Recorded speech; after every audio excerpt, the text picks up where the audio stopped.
आलं सर असलं नाग्या आज पिक्चर बघून कोणासंग तर चळका मारून पहाटेचं 5ला मारुतीच्या देवळात झोपाय आलं तर श्यामू बंडगर देवळाच्या तोंडाला झोपलं होतं आणि ती गालात हसत होत का तर ते काल नामानाच्या सुनेला नदी उचलू लागलं होतं आणि ती सून त्याच्या स्वप्नात आली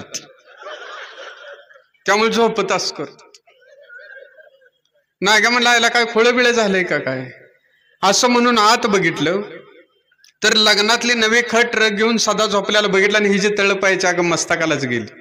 म्हणलं लग्न होऊन 2 महिने झालेत बायको संग साधं बोललं नाही लग्न झालंय तरी देवळात झोपतोय मी ह्याला रोज उठवून घालवतोय आज जरा लेट झालं हे जे याला उठा येत नव्हतं का असं म्हणून श्यामू बंडगरच्या नरड्यावर पाय देऊन आत गेलं.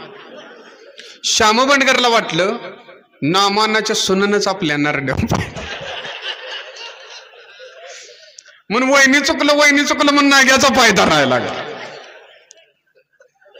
नाग्यानं पाय झिंजारला ना आज जाऊन दोघा तिघाला तुडवून आज जाऊन सदाला लात गाठली सदा केव्हाच निघून गेल आणि पाठाचा गारठा पडला म्हणून गोनोआबान रगितलं.